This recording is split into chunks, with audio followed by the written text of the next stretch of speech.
Game 3 is anyone's game at this point. Jab, he does need 3 straight to win this series, but Ostkaka looking to close things out right now. Yeah, that's what I mean. I think he just wants the 3-0 here, just move on, have a 20-minute match instead of these hour-long grind fests that he's been having where he just keeps going to game 5s and 4s and losing. Yeah, but with backs against the wall, players love to play their strong suit. And for Jab, that means mid-range hunter. Yeah, we've seen this from him a little bit here. He's been, toying with acidic swamp ooze over Harrison Jones to speed up his deck a little bit to really combat the patron decks. Which I actually really like, because your opponents, when you're playing against Hunter, have to use their weapons so aggressively to get the job done. Why not try to punish him earlier? Yeah, I mean, what if he just goes Fiery War Axe here? You're going to get to really get him in a huge tempo play. I'm curious if that's the kind of player that Ostkaka is, and that's what's happening here too. But now, does he want to use the Swamp Ooze on a Fiery War Axe? Well, here's the thing. That's what I was going to say. Sometimes you hold it for the Fiery War Axe to get, the right spot, but he has, I was going to say, if he didn't have a good play here, like if he didn't have Animal Companion, I think you would just see him snap off this Acidic Swamp Ooze. But so many of the Animal Companions match up very well against Fiery War Axe. This is the fastest turn I've ever seen from Ostkaka in my entire life. Yeah, he's playing at breakneck speed right now. Yeah, I think he's just, this is a sign to me that Ostkaka's feeling very good about this game. Yeah. Look out, League. Yeah, that's a Godzilla. It is a Godzilla. See, now, this is what I was talking. This is what I was talking about here. I don't know if I like the coin out of Animal Companion there. I think I would just tried to curve out and win from there. I think I might have just Acidic Swamp Ooze because of the, the contexture of the rest of my hand. Yeah, picking up the Godzilla was kind of a liability in this spot. Is he going to have time to get to 7 mana? It's probably not gonna matter in this match. Wow, look at Ostkaka's hand too. Though there is always the chance we see Godzilla do something like 168 damage. it does happen. But see, this is what I'm talking about. Like, look at how his game is panning out now, and he just has this Acidic Swamp Ooze sitting there now. He might get some value off of it. There's a chance. Yeah, I was about to say, drawing Dread Corsair, no way he doesn't make this play.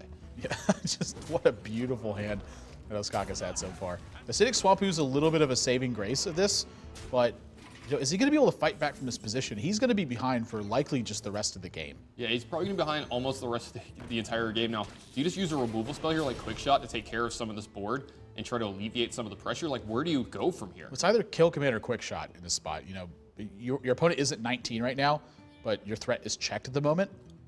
Yeah, now Quick Shot is going to always be cheaper, but Kill Command a little bit more flexible. It can go upstairs for 5 if you have to, if there's a big race situation going on, because he does have Ostkaka all the way down to 19 already. Yeah, but this is really the spot where I feel like Ostkaka's got his first real options of the game.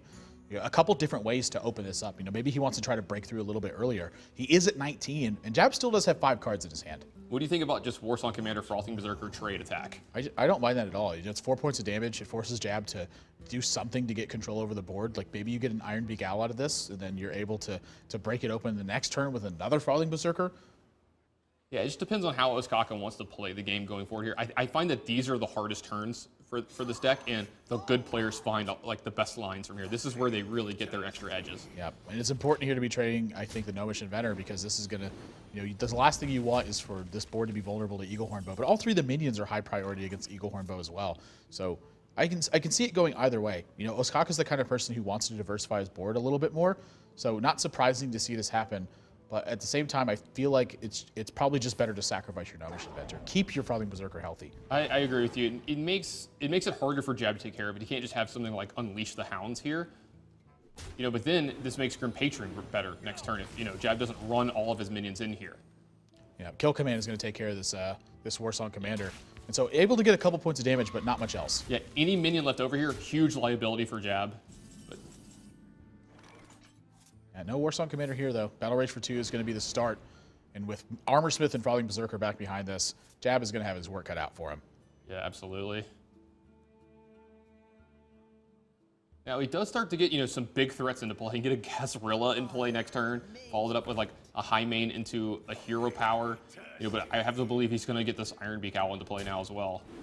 I mean, this is a tough spot to be in. Yeah, I mean, there's so many things that Ostkaka can do from here. You can just value you out with Armorsmith. Right, and you have to respect Execute in this spot as well. You can't just ignore it. I agree. Yeah, Savannah Highmane, I think, is probably the best lead here. You just have to try to get something out of Ostkaka's hand. This turn is going to give you a lot of information. It's a matter of whether or not that information gives you enough time.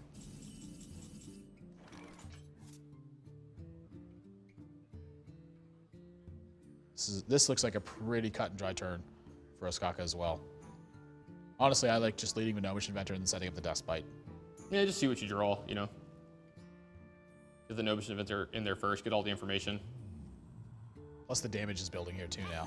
Yeah, this Frothing Berserker is getting quite frothy. Ooh, picks up an Execute. Wow. I don't even think he needs to use it this turn. I think this is just you start pushing. Yeah, you could pick off this Hound, gain a little bit of armor. You can still do something around 10 to 11 damage here and put Jab really in a hurtful spot. Yeah, I mean, your Frothing Berserker's moving up to 6 this turn if you trade with a minion. Yeah, you can do something like 10 or 12 damage here and you can put Jab pretty much in check next turn. How much does he have to respect the Savannah Highmane in this spot, though? Yeah, I was going to say, why would you use Nobish Inventor here? I like the Nobish Inventor just because it keeps Eaglehorn Bow from picking off the Armor Smith afterwards. Like, this is clearly a big threat to Jab's side of the board. If Jab continues to be forcing trades here, and the Armor Smith isn't the one he can attack, it's just extending Ostkaka's distance into this game. He's going to have more time to try to finish this. He picks up a Freezing Trap, a little bit of defensive card for him here, you know, because he's going to have to play the rest of this game slightly defensive. He's going to be taking so much damage. I like the Iron Beak Owl and the Armor Smith here. You can't let him just keep gaining. Oh, he's going to actually do it on the Frothing Berserker here. Yeah, okay. I think you have to take care of the damage at this point. You're at 15.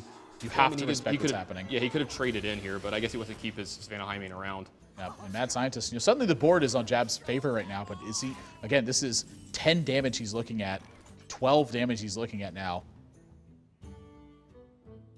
I think it's one of the biggest reactions we've seen from Ostkaka all season long. He's going to have to start counting up here. Shift in his seat. Yeah, that's the biggest reaction. I will say that is like mountain moving for him. I mean, this is just looking like a pretty clear-cut Grim Patron turn. Execute on the Savannah Highmane, run the little guys over, move from there. Yeah, just clean up the board a little bit, make sure you can win next turn. This is going to be a really big cleanup, too. Everything is about to die. Mm-hmm.